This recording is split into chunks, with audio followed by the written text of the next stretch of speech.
Vamos lá, então. O que significa negócios regenerativos para vocês? Bom, eu acho que a palavra é simples, diz tudo, é regenerar. Acho que realmente não cabe mais só cuidar, só preservar, a gente precisa refazer, recriar e recuperar mesmo, né? Literalmente, os solos, as relações, os processos, né? As pessoas. E acho que, por exemplo, no nosso trabalho lá no ateliê, quando a gente usa uma planta para atingir, por exemplo, catuaba, de algum jeito a gente está criando um caminho para que essa comunidade plante e cuide do seu ecossistema, né, gerando recurso para ela, e também que ela deixe de plantar soja, por exemplo, né?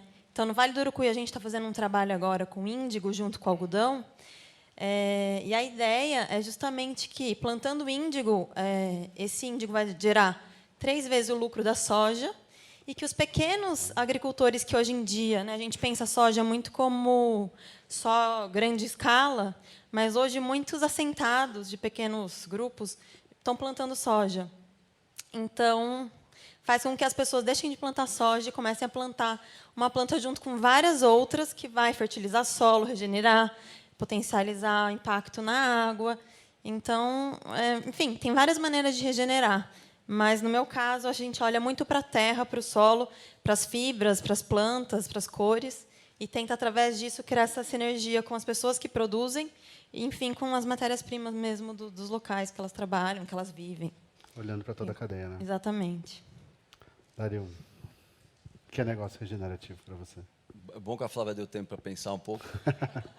Mas eu gosto de pensar nessa discussão com duas linhas acho, mais importantes. A primeira é a regeneração do próprio modelo de negócio. Né? O modelo de negócio, ele, como a Flávia descreveu aqui do ponto de vista ou do negócio dela, leva em conta em todos os seus processos e de forma genuína o assunto regeneração. Como o Rodrigo disse, já não estamos mais na fase da sustentabilidade, mas todos os processos produtivos levam em conta a regeneração.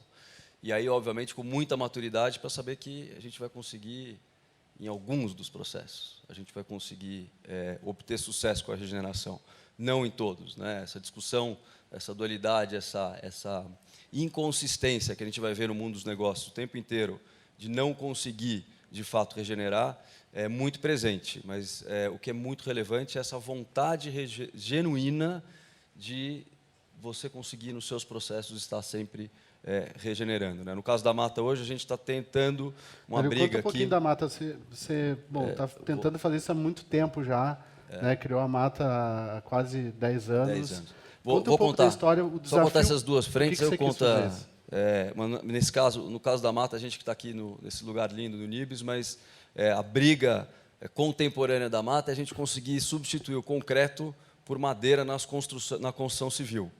Então, a gente vem construindo com concreto no Brasil nos últimos trocentos anos, e o concreto vem de uma matéria-prima, que é uma matéria-prima não renovável.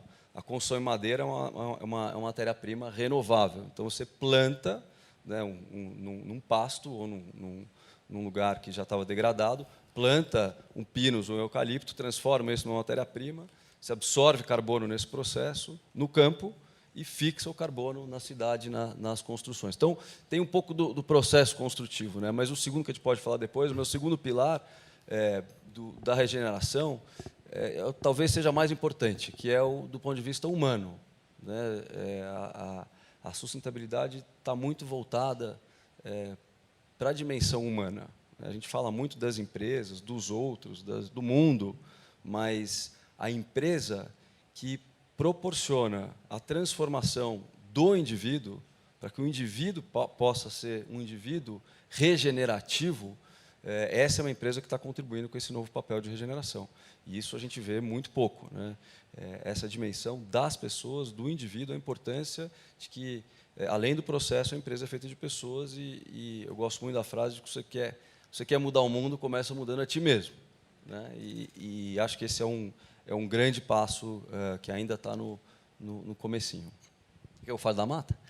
Bom, a Mata, rapidamente, é uma empresa que pretende trazer para o mercado uma madeira que a gente sabe de onde vem, né? Poucos de nós, assim, nessa dimensão humana, nessa dimensão do indivíduo, pergunta de onde vem a madeira que a gente está consumindo, e a gente criou uma empresa há 10 anos para dar essa alternativa ao consumidor contemporâneo, que é um consumidor que está preocupado com o assunto de rastreabilidade e de onde vêm as coisas que eles estão consumindo, e dar a alternativa de uma madeira que a gente sabe de onde vem para esse consumidor. Plantada lá na Amazônia, enfim, plantada tá lá, fazendo no Pará, no Mato Grosso do Sul, no Paraná, né, em Rondônia. Depois fala um pouquinho dos desafios de fazer isso lá na Amazônia. Flávia, você foi para a China certa vez e mudou a sua vida. Conta um pouquinho. Acho que eu voltei para minha essência, na verdade, depois dessa viagem. Mas o que eu vivi na China, eu podia ter vivido aqui no Brasil também, né? Acho que trabalho escravo a gente tem no mundo todo, está muito conectado com as desigualdades sociais. E na moda, todo mundo sabe hoje que, enfim, é uma das grandes indústrias, né, de impactos negativos, né, tanto do ponto de vista ambiental quanto social. Então, além da informalidade, da precarização do trabalho, a gente também tem processos, principalmente com esse avanço do fast fashion, a gente tem processos extremamente prejudiciais, né, do ponto de vista ambiental. E nessa época, sei lá, 2005, o mundo todo já estava produzindo na China, e o Brasil foi voltando também por questões cambiais na época, e eu era estilista, mas me mandaram para lá. E eu fiquei 40 dias na China e na Índia, visitando muitas fábricas. E eu fiquei muito chocada mesmo, realmente. Para quem nunca viu aquele filme The True Cost, vale a pena. E eu vi com meus próprios olhos todas aquelas cenas. E aí eu voltei a me sentir, nossa, um pinguinho d'água, assim, sabe, muito pequena, porque é tudo muito grande, eu entendi a força da indústria, assim, entendi mesmo. Mas eu voltei, nessa viagem foi muito incrível, porque eu conheci na Índia, eu vi muito trabalho escravo lá também, muita precarização, mas eu conheci um grupo de mulheres que faziam tingimento natural, com plantas. E aquilo me reconectou muito assim com a minha essência, com a minha infância. Eu sempre fui natural, nunca tomei remédio, comi orgânico desde bebê. Então, assim, já tinha um pouco disso na minha família, na minha cultura pessoal. E aí, quando eu voltei, eu falei, é isso, eu era super jovem, né, cheia de sonhos, até um pouco arrogante, assim, vou mudar o mundo, e meu modelo vai ser perfeito. E aí eu pensei, dentro do sistema, dentro do capitalismo, eu quero mostrar que é possível fazer diferente, porque não é possível que esse seja o único jeito. Porque meus chefes e as pessoas falavam, não, é assim que é o mundo. E eu não acreditava, eu não achava possível. Então, eu abri a Flávia Aranha, a marca, já focada, e isso acho que é uma coisa diferente. Assim, eu não mudei. A Mata, acho que também é assim, né? Esses novos negócios eles já surgem com o impacto e o propósito como matriz, né? Não é que a gente está tentando readequar. E aí é muito mais fácil no começo. Uhum. E aí o propósito da marca era, de fato, gerar impacto positivo na cadeia toda da moda. No começo, eu não estava muito preocupada com o consumidor, confesso. Eu estava muito mais preocupada com a cadeia produtiva. Então, começa no solo. Quais são as fibras? Quem sabe, né, a roupa da onde vem e do que é feito, né? Que fibra é essa? O que é algodão? O que é linho? O que é poliéster, né? Então, eu comecei pelo solo, reconhecendo no Brasil todas as iniciativas de algodão orgânico, de outras fibras naturais, quem estava fazendo artesanato, quais eram as mulheres e os grupos produtivos de artesanato, e fui criando essa cadeia produtiva. E aí o meu produto, na verdade, ele era a soma de todas essas forças e essas potências que a gente encontrava no Brasil. E aí o próprio negócio foi se construindo de uma maneira muito orgânica, mas sempre a premissa era gerar impacto na cadeia, falar sobre isso no começo, porque ninguém falava sobre isso. E aí, depois, o consumidor veio muito forte também, porque eu entendi que, sem ele, não existe mudança. Então, o ato de consumir uma roupa como essa e de se relacionar com essa roupa também é abrir consciência para esse consumidor mudar o estilo de vida, não só do que ele compra, mas como ele lava essa roupa, né, como ele descarta o seu lixo. Então, no fim, a gente fala muito de um ecossistema, para além da moda mesmo, né? Acho que é um pensamento holístico mesmo sobre o negócio. E qual que é a importância da educação nessa questão, tanto para você quanto para o Dario? Porque vocês estão falando de uma coisa nova, que as pessoas às vezes nem entendem direito. Por exemplo, quando você rodou o mundo atrás de investimento para financiar a Mata, o que você tinha que falar? Como é que você convencia as pessoas? Basicamente, todo mundo acha muito bacana a narrativa, mas na hora de tomar decisão, o mundo pula fora. Né? Por Ninguém quê? quer enfrentar o risco, ninguém quer estar na linha de frente, ninguém Qual que é quer o estar risco na nesse franja da Amazônia, correr o risco institucional, correr um risco de estar trabalhando num ambiente, que o ambiente é um ambiente extremamente promíscuo, ruim, com uma ilegalidade muito grande. Né? E esse, acho que é o grande desafio, como o da Flávia, de entrar no mercado. E aí, no nosso caso, essas fotos que a gente viu hoje de manhã aqui, que são assustadoras, eu entrei em contato com isso 10 anos atrás e completamente indignado, resolvi, de fato, levantar e ir para lá. Né? Sujar a bota, não, então vamos para lá provar que dá para fazer bem feito. Vamos fazer Mas de onde veio standard, isso? Você teve né? um dia, eu vou fazer isso diferente. Qual que é a motivação? Eu acho que é uma Dá motivação... um trabalho gigantesco.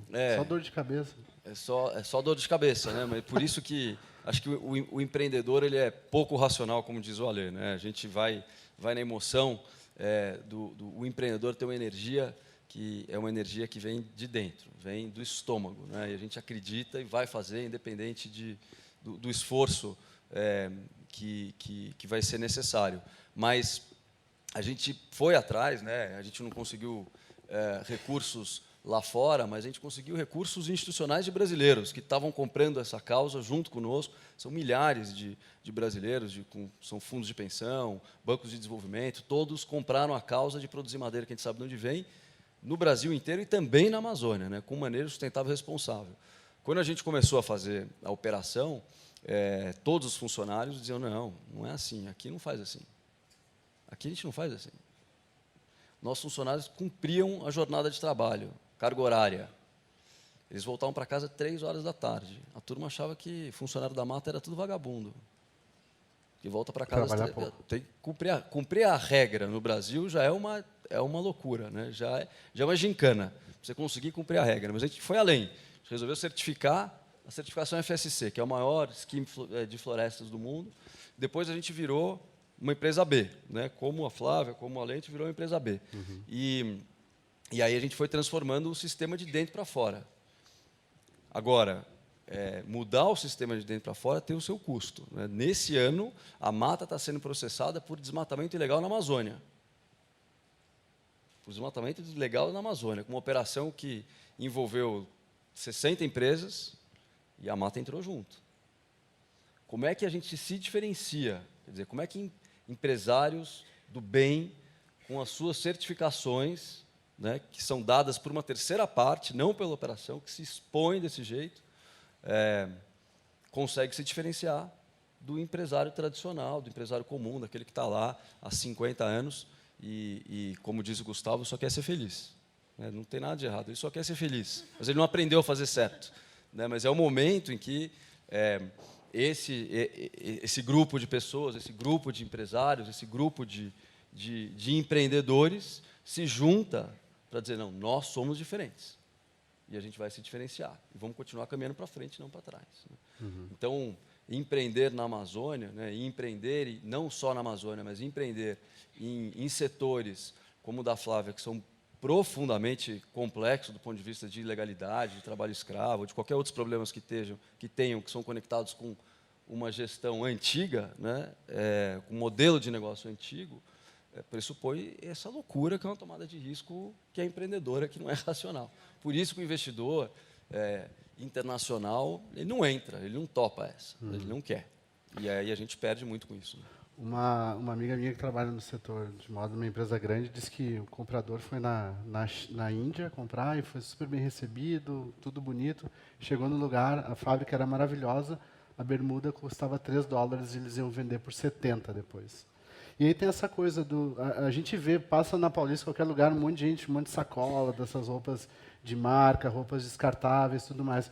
você sabendo o tamanho do problema e vendo isso acontecer, como que a gente conversa com as pessoas? Como que a gente fala da importância de perguntar de onde vem essa roupa? Ou mesmo saber que a roupa barata, alguém paga o preço. Eu acho que a experiência é muito importante. Assim, a gente tenta, ao longo desses anos, se aproximar cada vez mais do consumidor e do próprio ecossistema. Acho que na moda a gente também tem muitos desafios, como o Dario falou. Por exemplo, você tem uma relação super afetiva com grupos de costureiras que você conhece, toma café, vai na casa. E já aconteceu comigo de eu chegar lá uma vez e estar a filha de, 16 anos ajudando. E você não vai chegar com 2 pés na frente e falar, não pode, seu trabalho. Né? Como é que você usa mesmo a pedagogia, enfim, a educação e a empatia, né, para transformar, né, para trazer essa consciência do que pode, do que não pode, do que é legal, do que não é legal, e trazer essa consciência do todo em todos os elos, porque são muitos, né? São muitos elos na cadeia produtiva. Desde o agricultor até quem compra essa roupa, a gente está falando de muita gente e muitos processos diferentes. Então, acho que a educação, a empatia, a comunicação ela é fundamental e ela é super difícil, porque para cada grupo, para cada elo, você vai usar uma linguagem diferente, né, para chegar no mesmo lugar. Então, lá no ateliê mesmo, assim, o desafio do grupo de entender o porquê que a gente come orgânico todo dia é diário. Faz 6 anos que a gente tem uma cozinheira e come todo mundo na mesma mesa, comida local. Então, a gente estava na Vila Madalena, comprava no Instituto Chão. Agora, a gente está na Turiaçu, em Perdizes, a gente compra na Feira do Parque da Água Branca. Mas, às vezes, você vira para o lado, estamos lá na Fruta Bonita, grande, sedutora. Então, é um trabalho diário. E eu acho que o que mais gera impacto é quando a gente consegue aproximar, seja consumidor, seja cadeia produtiva, da experiência. Então, assim como eu me toquei pela experiência, então eu tive que ir para a China para enxergar o sofrimento humano e ambiental para dizer, não posso estar junto disso. Estou ganhando bônus, sou super jovem, estou promovendo... Já tenho um cargo bom e o que eu estou fazendo com essa minha energia, onde eu estou colocando ela. Então, assim como isso me transformou, eu vejo que isso transforma muitas clientes. Na hora que elas chegam na loja, por exemplo, a gente tem uma etiqueta que tem um QR Code. Então, a pessoa pode ver um vídeo de como essa peça foi feita. Então, de algum jeito, trazer esse primeiro elo do afeto, né, da pessoa falar, putz, quem será que fez minha roupa, né? Quantas mãos, quantas pessoas, quantos corações estão envolvidos nisso, né? Então, de algum jeito, se colocar nesses lugares todos, abre uma consciência. E quanto mais a gente sabe, a gente não volta para trás, né? A partir do momento que você sabe uma coisa, você não consegue simplesmente fechar o olho e aquilo vai te estimulando. E aí isso, né? Então, a gente vende, por exemplo, um sabão biodegradável, porque a gente diz, tá, você está comprando uma roupa com plantas, mas como é que você vai lavar a sua roupa? Como é que você vai descartar a sua água? E aí isso é sistêmico, né? E um conta para o outro a gente tenta, por exemplo, a gente faz workshops, então acho que isso também é muito importante, pensar esse crescimento, né? Porque é um desafio. Eu, por exemplo, comecei sem olhar para lucro. Lucro para mim não era relevante. Eu queria era mudar o mundo. Só que a conta vem, você tem que pagar a conta e você tem que ter lucro. E chega uma hora que você quer gerar mais impacto, então você tem que crescer, né? E eu tive essa decisão alguns anos atrás, porque eu estava super confortável na minha bolha, no meu ateliê lindo, tudo funcionava, eu era super feliz, eu tinha tempo para a minha vida, para a minha família, consegui fechar um modelinho lindo. Mas aí eu falei, e aí, como vai ser? Vendo roupa para pessoas classe A, não consigo fazer uma roupa para minha própria costureira comprar. E qual é o impacto disso no mundo, né? Então, acho que também entrar no Sistema B me fez romper um pouco essa bolha. Comecei a dialogar com o mercado, entender que a gente precisava entrar em outros espaços, assim.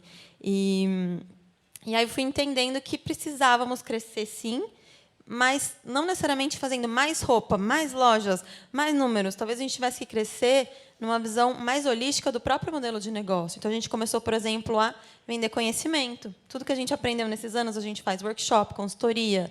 E aí, o que acontece? Os impactos desses novos braços do negócio geram impactos globais no nosso negócio. Então, a nossa cliente, ela resolve fazer um workshop de tingimento natural. E aí ela entende que demoram 8 horas para fazer aquele processo mínimo. Então, ela vai dar outro valor para aquela roupa, né? Ela vai pensar antes de comprar, ela vai pensar antes de descartar, antes de não cuidar dessa roupa. Então, eu acredito mesmo que a experiência e o afeto são as maiores armas para a gente poder comunicar e transformar toda a comunidade que está envolvendo o nosso negócio. Dario, obrigado, Flávio. Você tem um envolvimento grande com o mercado financeiro, você conhece muito bem como é que funciona. Fala um pouquinho da visão de como é que a gente consegue transformar as coisas usando o poder das empresas e qual que é o papel que as empresas têm nessa transformação com base nessas conversas que a gente vem tendo. Acho que é muito simples. A linha divisória do mercado financeiro é oportunidade.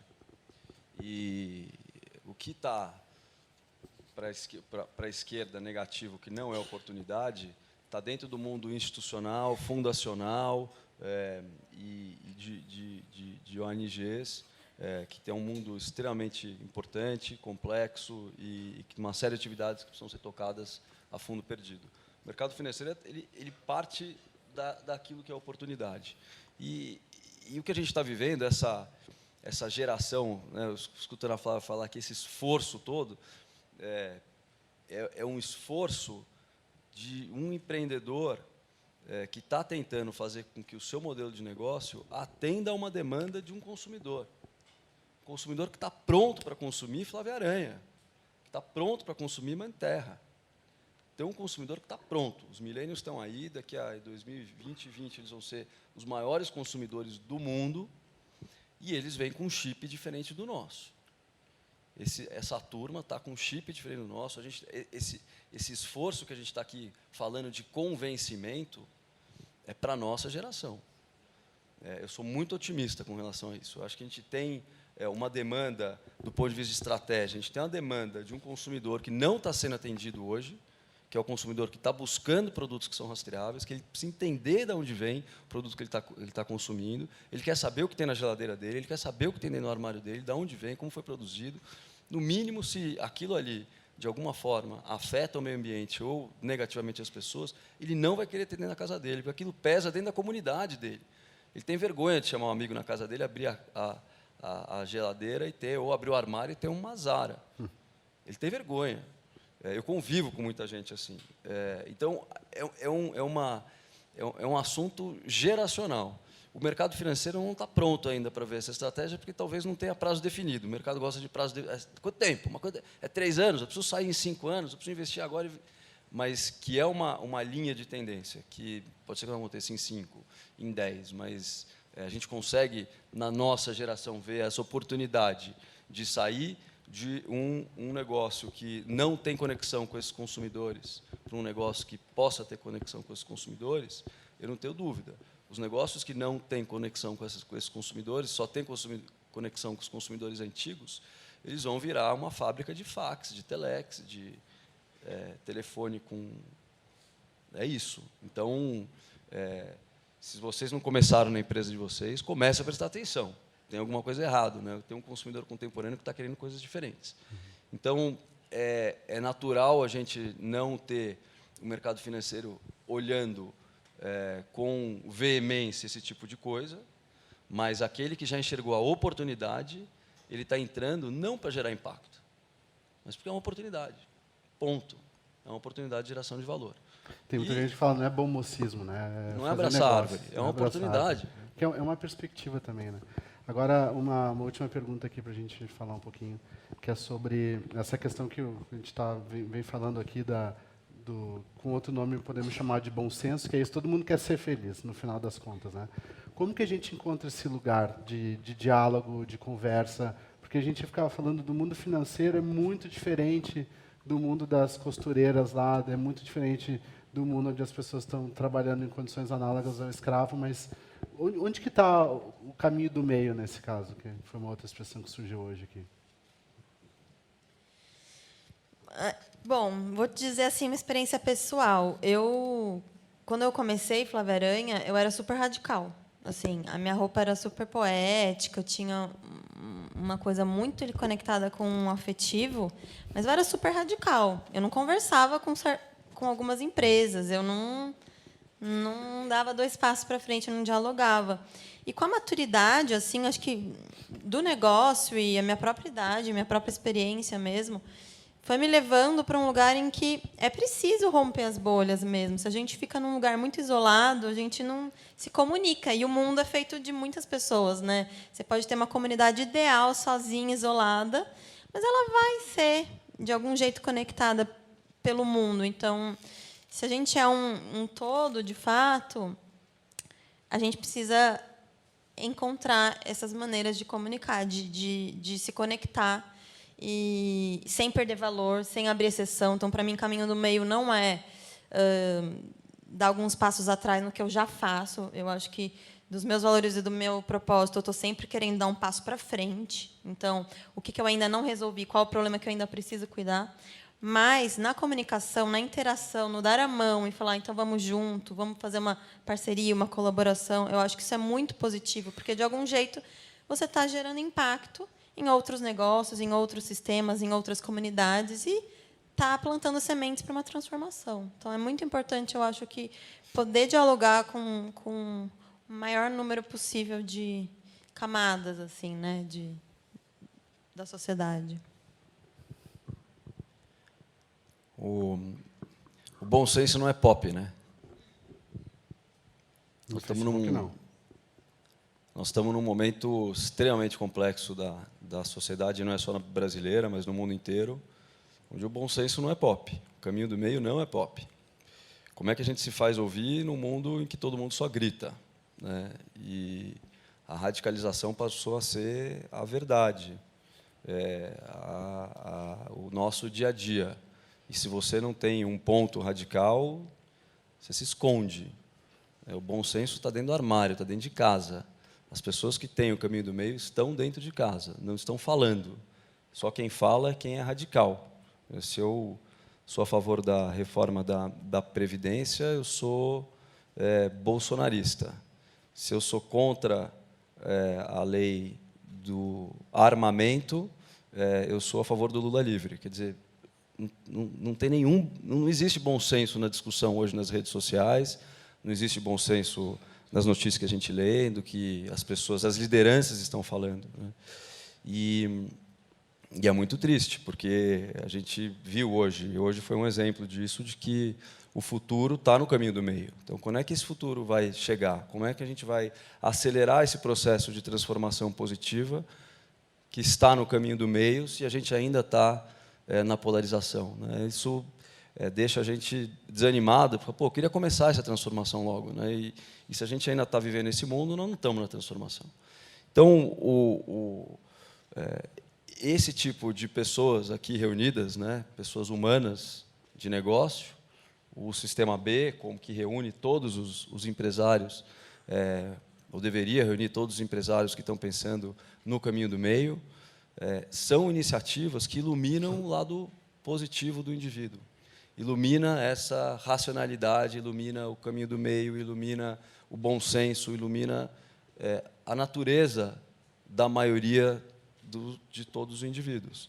Então, é claro que é isso que a gente tem que colocar para fora. A gente tem que continuar iluminando o bom senso. A gente tem que continuar dizendo, não, sai do armário, sai para fora, sai nas redes sociais. Você pode falar que você tem o bom senso. Você pode falar que você concorda com A e concorda com B. Não é ou, é E. E eu acho que esse papel aqui dos empresários que estão se comportando, estão fazendo dessa forma, extrapola o próprio dia a dia do teu negócio. E ele tem hoje, principalmente, tem uma necessidade, quase que uma virulência. Assim, a gente precisa não gritar e não também extremar, mas nós temos que sair para a rua e dizer que a gente pode, sim, ter o caminho do meio. Contamos com vocês para continuar trilhando o caminho do meio.